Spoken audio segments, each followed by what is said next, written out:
mais uma mas super palavra e nesse tema, uma das mais completas que você já viu.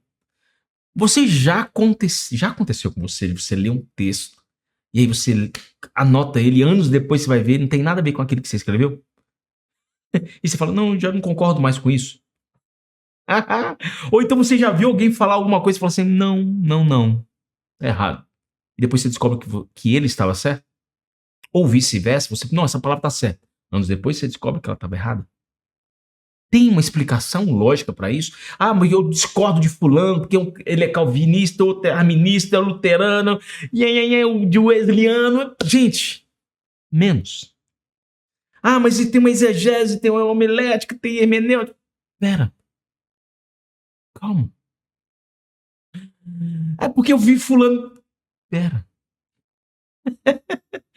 Olha que interessante, eu tô aqui ganhando. Essa Bíblia aqui foi uma das primeiras que eu comprei. Olha o que tem aqui.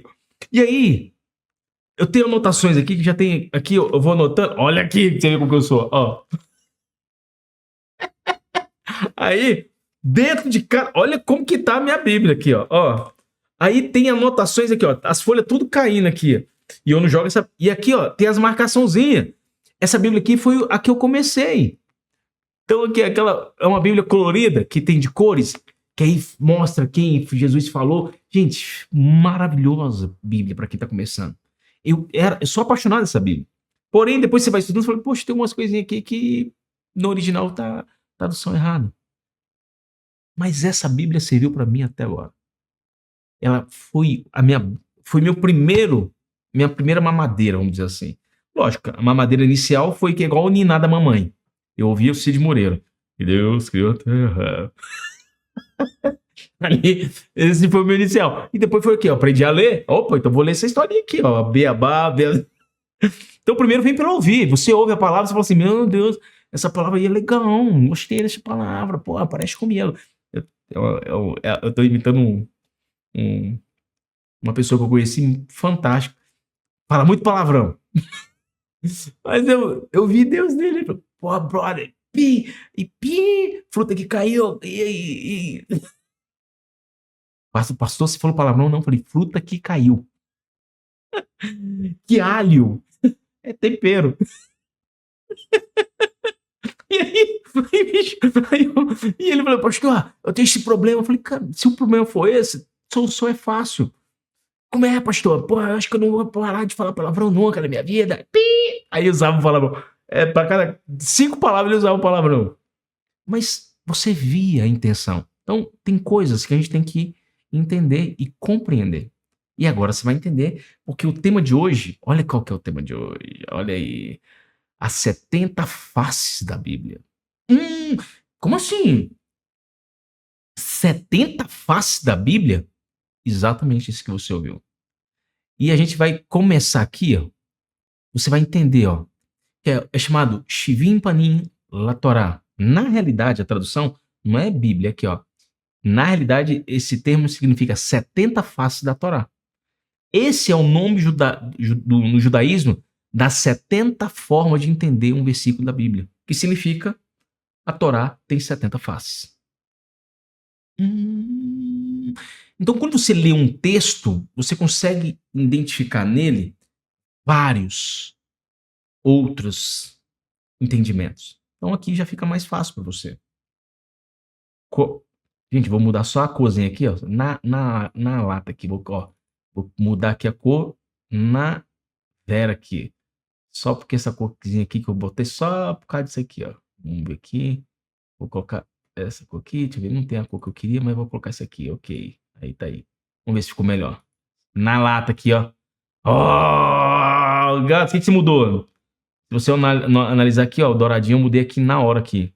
Vamos continuar aqui pra você ver que é no Vera, gravando diretão, assim, sem correção nenhuma. Então, aqui tá sendo praticamente um ao vivo. Então, se você não assistiu, vou fazer uma live ao vivo qualquer dia desse aí, que tem um punhado de perguntas. Vamos lá. Parradez é um acróstico que eu falei no anterior. Se você quer uma coisa mais profunda e prova que Jesus usou parradez, Tem um versículo lá que eu mostro que não é nada daquilo que você imaginava ser, e aí lá tem uma explicação muito além do que realmente é. O que significa pomar, que é uma hermenêutica judaica. Quando você lê um texto pela primeira vez, o seu entendimento será um. E aqui é o chamado parradês, que você começa no literal, que é aquela superficial, que eu falei no vídeo anterior, que está escrito que Jesus usou a parradês nas suas parábolas. Sim. E tem parábola que você vai, por exemplo, que eu falei no anterior, sobre a semente de mostarda. Primeiro, problema. A semente de mostarda não é a menor semente que existe. Outro problema. Ela é tão pequenininha, ela tem 3 metros de altura. Como que as aves podem ficar debaixo dela? É um problema. Então Jesus não entende de hortaliça. E ele não entende de semente. Então ele não é filho de Deus pleno. Porque ele falou asneira. Não. Ele deu uma lapada. Vai lá, assiste lá no anterior que você vai entender o que significa parradês. Que é isso que eu estou te falando aqui, bem resumidamente. Que aí é o pichá, que é então a primeira letra, que é a letra pei. Depois tem a letra remes, ou remes, que é muito que são indicações, que aí usa a letra, é o reis, então remes. Depois tem o drash, que onde se derivou a palavra midrash, que é além do litoral, que tem a letra dalet lá em cima, e a letra E, o A e E são vogais que não existem. E o sod, que significa segredos, segredos místicos, que é o summer. Então, a maioria das instituições religiosas nasceram a partir de discordâncias hermenêuticas de interpretação. Concorda comigo? Guerras surgiram através de interpretações. Então, a gente tem que tomar muito cuidado com a nossa interpretação, muito cuidado com a forma que você fala. Você pode estar fazendo inimigos e pode até fazer na sua empresa perder pessoas que contribuem para o seu trabalho. Sabe, o que faz as pessoas grandes perderem são suas emoções. Então, emoção é uma coisa que você tem que aprender a controlar todo dia. Porque você pode falar coisas que não devia para quem não merecia. Como podemos entender um texto em sua plenitude? É uma pergunta que eu vou te explicar aqui agora. E é provável que eu mesmo não vá ter plenitude máxima em nenhum dos textos, mas eu posso buscar. E aqui eu estou tentando te repassar para você de uma forma mais fácil de ser entendida. Entender um texto bíblico pode ser uma tarefa complexa e rica, pois envolve considerar diversos fatores que influenciam a interpretação. Concorda? A pluralidade de interpretações da Bíblia. Essa expressão enfatiza a existência de múltiplas formas de entender o mesmo texto. Concorda comigo? Aqui, mostrei aqui minha Bíblia, que eu já mostrei que eu escrevi uma coisa, anos depois escrevi outra, e anos depois eu discordei das outras duas que eu tinha escrito e falei, não, isso aqui tá errado. Como que eu falo uma asneira dessa? Por quê? Porque você vai amadurecendo, você vai crescendo. Mas me ajudou. Sei o início. A pergunta é, você se lembra do que você comeu segunda-feira retrasado? Eu falei, não. Mas se você não tivesse comido durante essas 2 semanas, é provável que você tivesse morto. Essa é a importância da alimentação. Então, quando você usa a palavra, é uma alimentação que te faz viver. E você não precisa lembrar de como era para estar vivo. A mesma coisa a palavra de Deus. Eita, tô poético hoje. Polifonia. Esse é um termo originário da música indicado a presença de múltiplas vozes ou perspectivas em uma mesma obra. É quando você ouve assim, tem um baixo, tem um barítono, tem um tenor. No caso de um texto, a polifonia se refere à multiplicidade de interpretações possíveis. De repente, o barítono consegue ouvir um barítono, porque ele trabalha com essa voz. Ele não consegue ver um tenor, muitas vezes. Ou um agudo. O baixo não consegue entender o agudo. Por quê? Porque ele tem ele entende muito bem daquilo que ele faz. Mas quando o cara se torna um músico, ele passa a entender todos eles. Tanto é que aí você passa a ser um maestro. O maestro ele tem a obrigação de tocar várias músicas. Eu tenho um grande amigo meu chamado Cesário. Ele era um maestro. E, gente, genial. Ambiguidade. A Bíblia é ambígua? Embora a ambiguidade geralmente se refira a um texto com múltiplos significados, ela pode ser utilizada para descrever um texto que permite diversas interpretações. Ela é ambígua sem fugir aos seus princípios, deixando bem claro isso. Porque tem ambiguidade que a pessoa... É como tem a história de um senhorzinho que, gente, genial. E porque ele teve relações com uma discípula, falou, pegue a mulher do seu servo e tenha relações com ela. E aí ele leu errado a Bíblia. E aí o repórter tem isso, depois o pastor que leu errado a Bíblia. Paga um preço muito alto porque ele não colocou a vírgula, comeu tudo na hora certa, comeu literalmente. Tá amarrado. Não falei pensando nisso, mas acabou virando. Então, a ambiguidade, ela tem que ter um princípio. Ela não pode fugir aos princípios divinos. Então, vamos continuar. A Bíblia é a subjetividade da leitura. Então, a Bíblia ela é subjetiva? Em que questão? Essa expressão enfatiza o papel do leitor na construção do significado do texto, uma vez que cada indivíduo traz suas próprias experiências, conhecimentos e perspectivas para a leitura. Então, uma pessoa que sofre um caso tem uma leitura diferente de quem é aquele que causa o sofrimento. Então, sempre tem esses dois lados, a gente tem que entender. Exemplos de como a Bíblia pode ser entendida. Está preparado agora? Agora você vai ver um negócio fantástico. Primeiro, ambiente. Considerar um ambiente físico onde a história ocorre. Exemplo, o deserto do Êxodo simboliza a provação e a dependência de Deus. Então aqui, como que Êxodo foi escrito, em que momento? O pessoal estava no deserto. Então, olha a perspectiva de quem está no deserto. João, quando escreve que ele estava preso em Patmos, tenta imaginar a dor que ele sentia, a revelação que ele sentia. Daniel, quando foi para Sodoma, quando ele foi castrado, ele é um eunuco.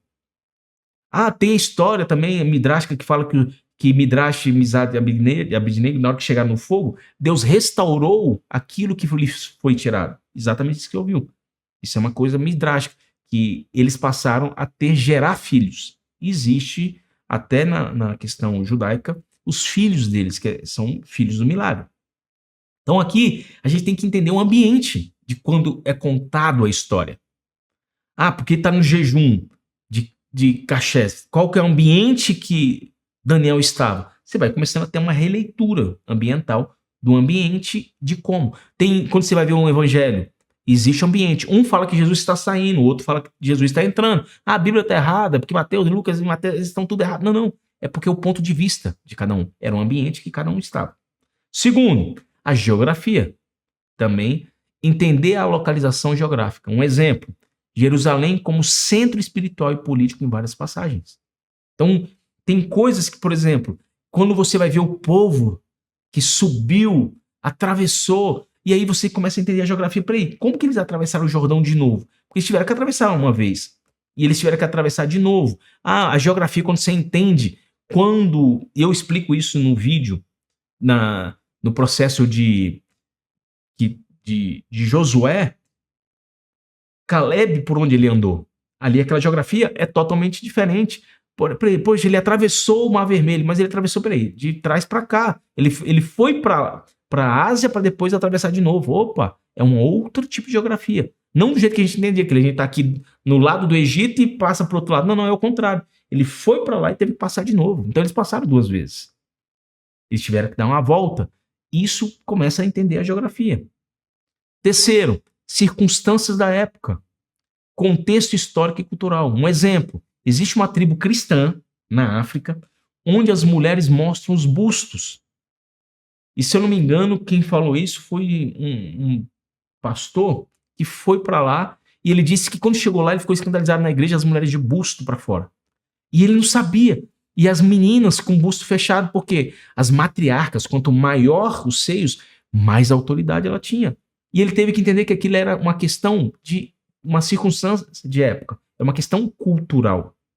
Então isso a gente tem que entender. Então tem coisas que culturais nós temos que compreender. Não que seja uma verdade absoluta, mas de entendimento. Contemporâneo. Entender o momento. Exemplo. Se há 20 anos atrás eu dissesse assim...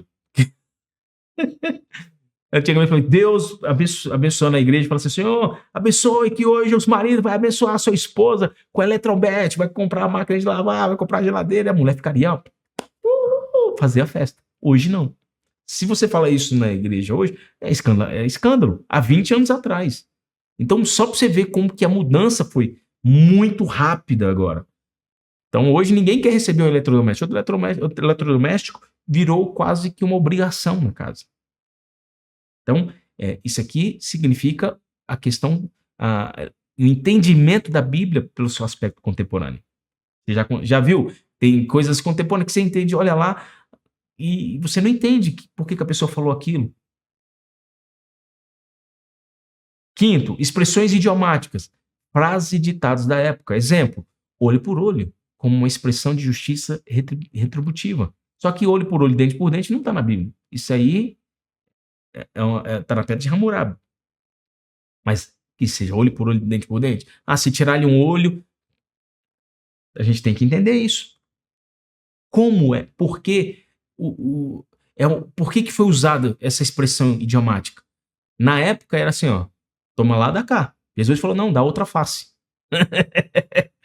Aí eu falei, poxa, Jesus mudou totalmente o contexto. Quinto, tem a questão emocional de quem vive. Aqui tem de quem vive, de quem viveu, e de quem vai viver, e de quem nunca viveu. Aqui já aumentou, aqui, sentimentos nos pensamentos. O desespero de Jó em meio ao sofrimento. Então, aqui, emoções de quem vive. Agora, imagina a história de Jó na vivência dele. Então, isso aqui eu tenho que entender. Que a Bíblia, eu tenho que entender. Compaixão é se pôr no lugar dele. Sétimo, visão de quem vê o acontecido. Então, aqui, de quem viveu e quem vê.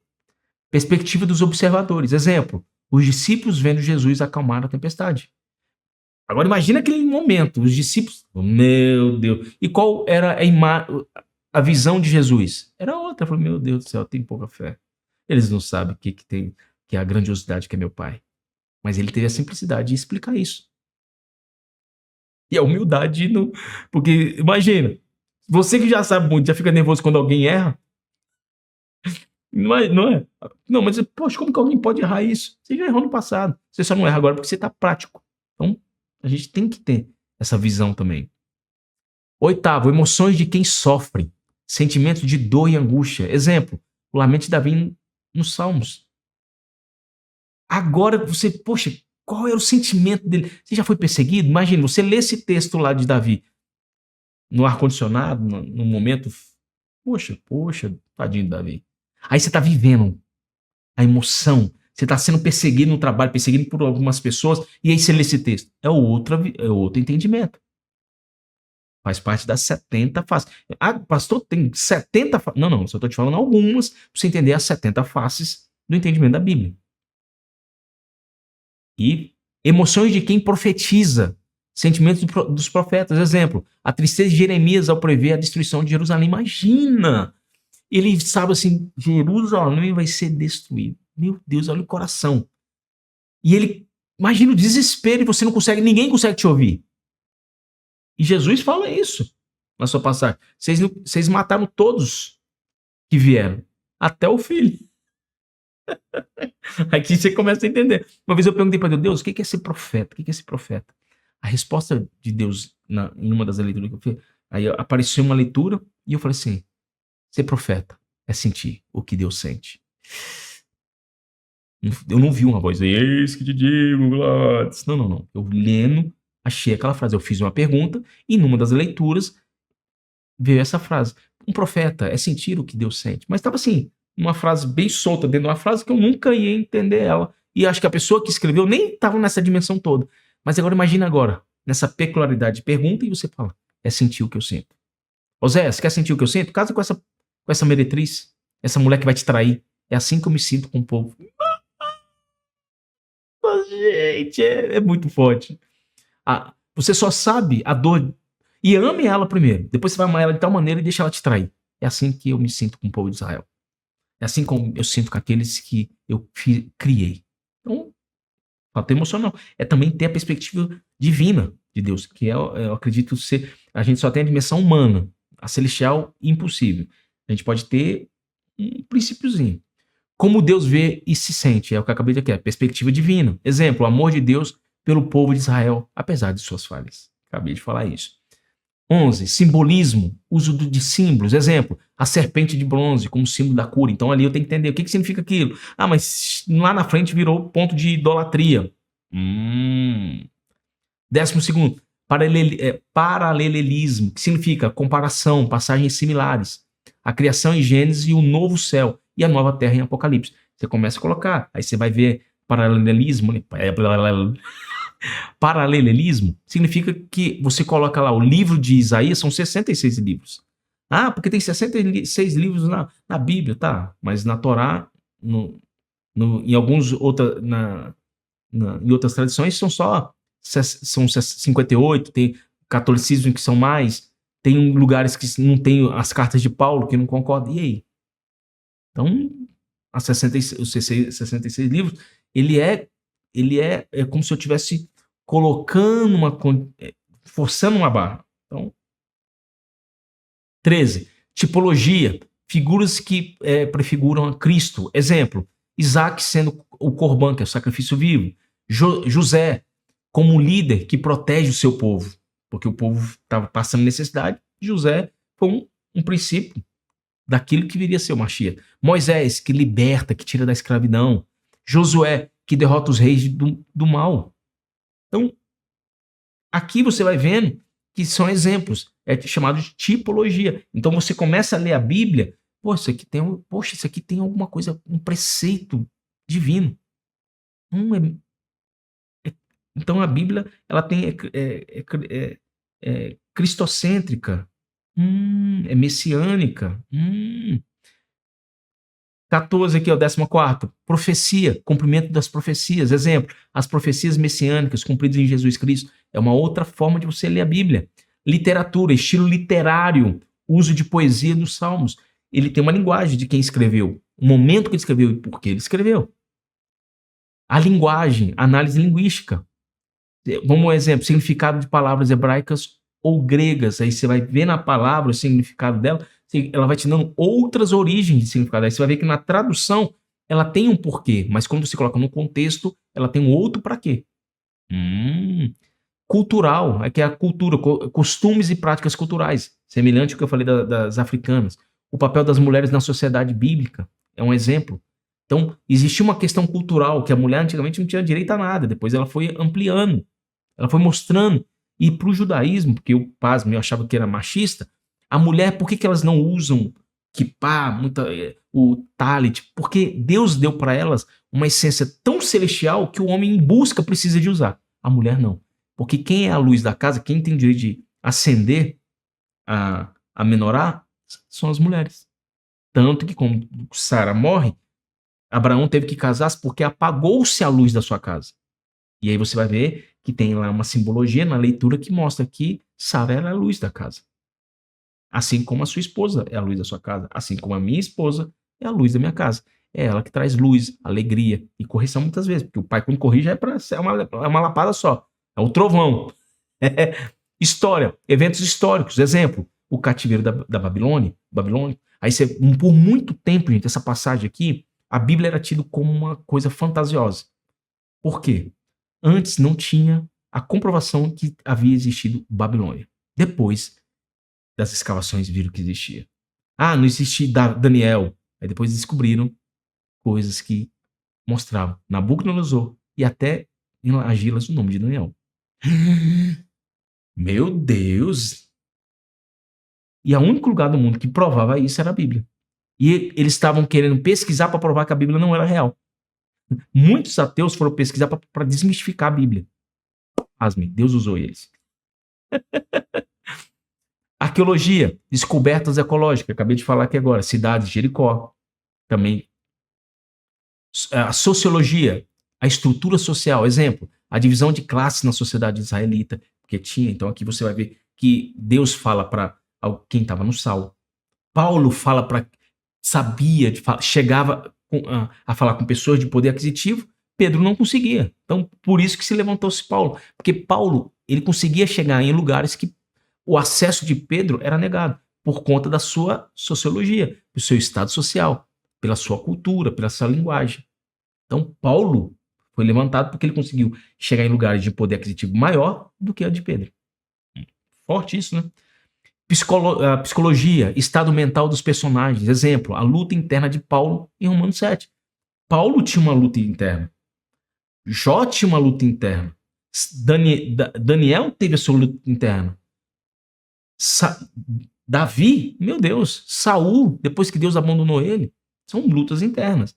Você vai vendo que Jacó, ao fugir por conta da sua mãe forçá-lo a mentir, que ali foi o erro, mas não poderia ter sido esclarecido naquele momento, você vai ver que tem várias histórias. Antropologia, estudo das culturas humanas, que é os rituais de sacrifício. Por que se sacrificava? Qual o porquê? Qual o para quê? Qual a importância do sangue? Porque Deus precisa disso? Aí você vai entendendo isso. A filosofia, que é amigo da sabedoria. Questões filosóficas. Exemplo, problema do mal. Por que Deus criou o mal? Por que tem o bem e o mal? Foi Deus que criou ou foi o homem que criou? Foi quem é o pai do diabo? Em que momento é um anjo caído? Opa, é uma filosofia, que é mais para frente. Ética, princípios morais, os 10 mandamentos. Então aqui, eu estudando ele, entendendo ele os 10 mandamentos, tem a questão mística aqui dentro dos 10 mandamentos. Por que na tradução original, não matarás é diferente, não roubarás, tem coisas que estão diferentes na nossa tradução, aí você começa a entender, a pescar. Espiritualidade, experiências espirituais, as visões de Ezequiel. Então, poxa, existe um mundo. Eliseu chegou e limpou. O que você vê? Eu vejo os anjos, que estavam com medo do seu servo. Jesus vai lá e curou tão bem o cego que ele vê o homem como árvores, porque quem vê homem, vê o mundo espiritual. Ele estava vendo o homem como árvores. Isso aí é um sode, isso aí é uma linguagem mais aprimorada. Interpretação rabínica, comentários dos rabinos. Exemplo, o Talmud. Então aqui eu já tenho a Talmud que vai me explicar, então ela já vai me dar mais entendimentos no mesmo texto.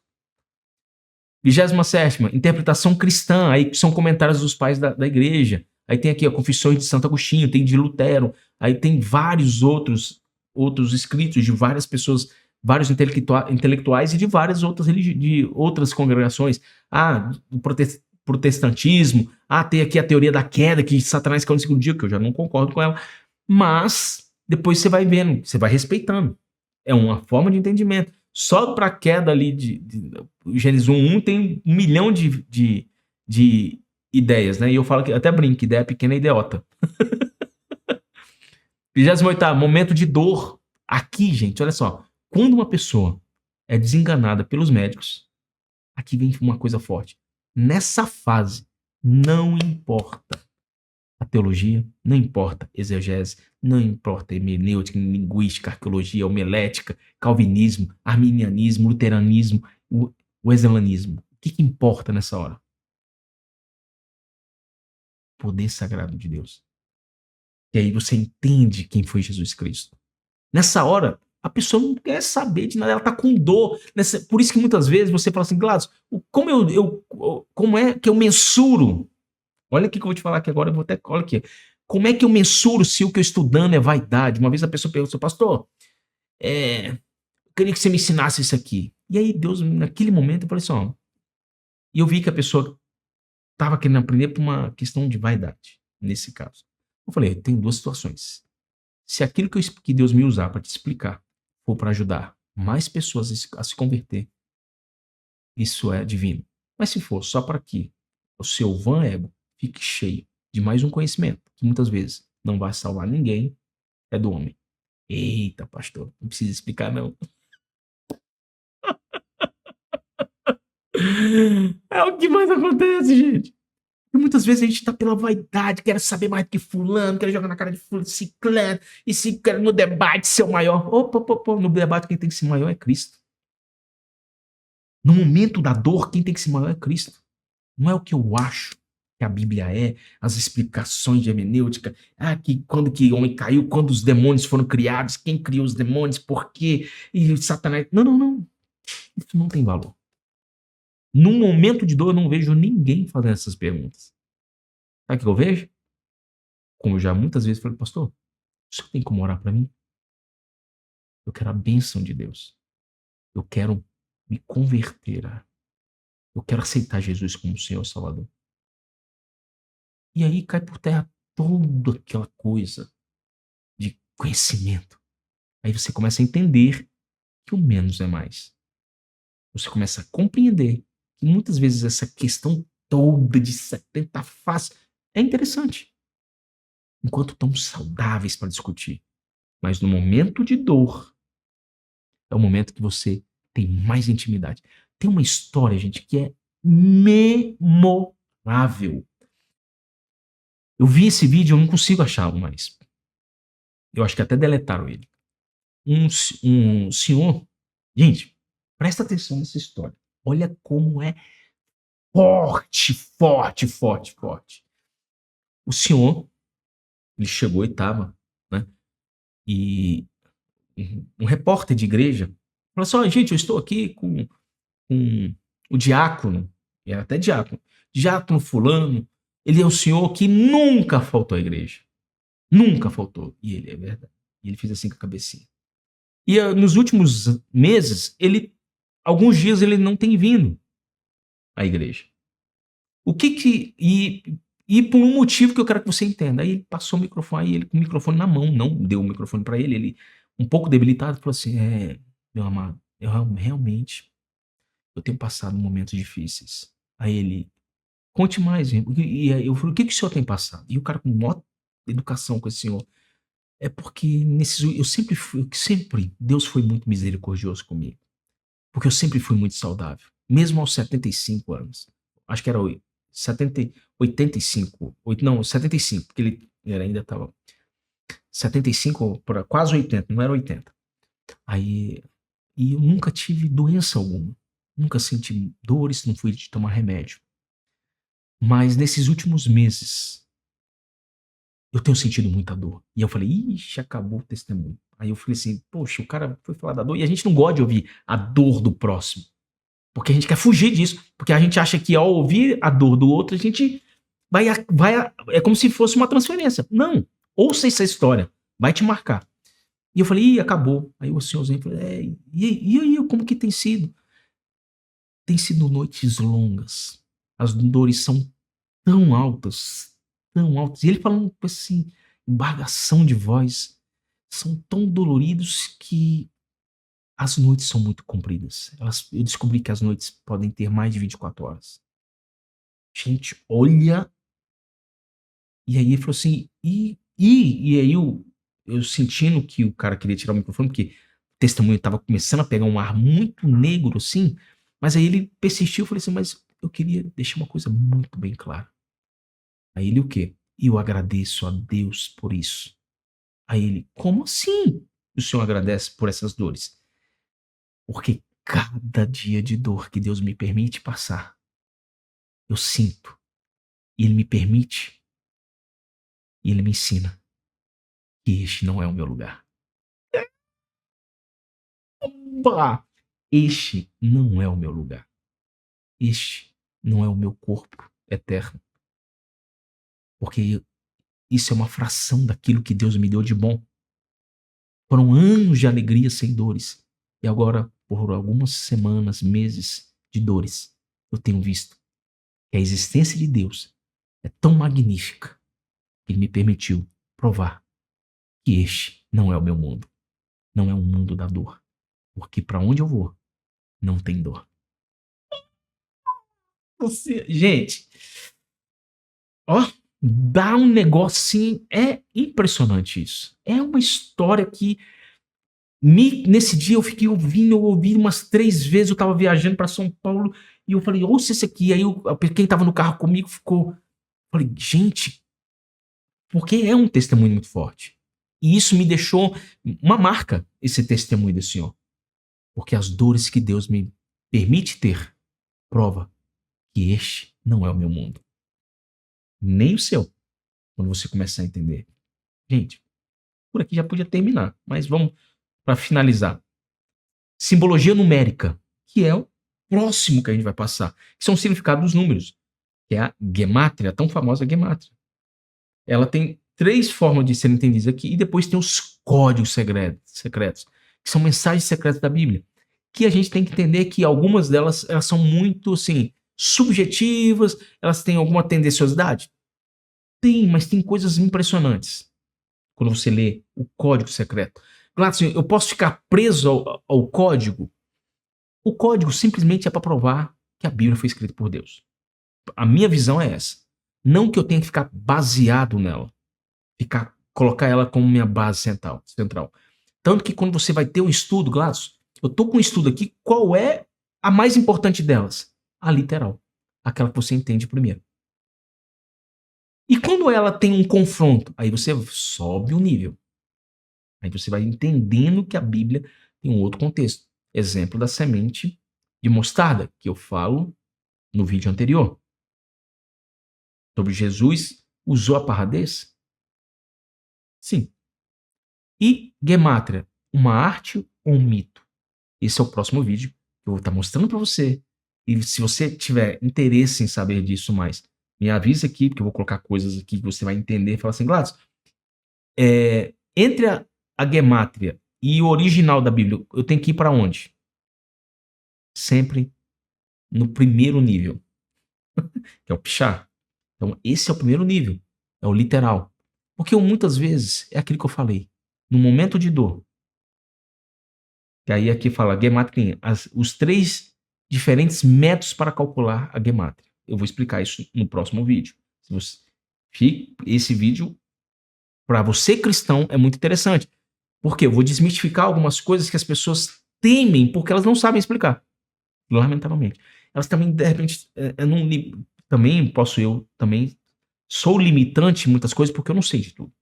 Mas as coisas que eu vou te falar é uma questão de tradição. É uma questão até meio de segredo. Claro, como que você ficou sabendo disso tudo? Qualquer dia desse eu falo numa live. Vou fazer uma live. Até que fim eu vou fazer live. Porque muitas vezes eu marco no horário, eu tô com o cliente, tô com amigo, não sei o quê. E aí eu acabo não tendo tempo. Eu peço perdão aqui já bem antecipado. Mas uma coisa você pode ter certeza. É algo feito com muito carinho. Muito carinho. Então, pra gente finalizar aqui agora, eu quero que você entenda uma coisa. As 70 faces da Torá é para mostrar para você que um mesmo texto pode ter 70 explicações diferentes. Então não julgue a explicação de uma outra pessoa porque você não concordou com ela. Porque hoje eu te mostrei aqui 30 situações, sejam elas emocionais, e elas estão em que nível? Tá no Sod? Ela tá no Remes? Ela tá no Pichá? Não importa. O que importa, mais do que isso, tudo que eu te expliquei aqui que são coisas que muitas vezes para nossa vaidade, mas que no momento de dor não é a mais importante. No momento de dor, lembre daquela história, daquele senhor magnífico que eu contei para você. Que para mim é uma das histórias que mais de todas, eu não consigo encontrar mais esse vídeo. Eu acho que foi deletado porque tempos depois esse mesmo senhor veio a óbito. E eu tenho certeza que na lápide dele está escrito: eu não estou aqui. Então, que Deus te abençoe e te guarde. E se você gostou desse vídeo, dá um like e indique para várias pessoas, porque essa é a nossa moeda. Porque o canal é de graça.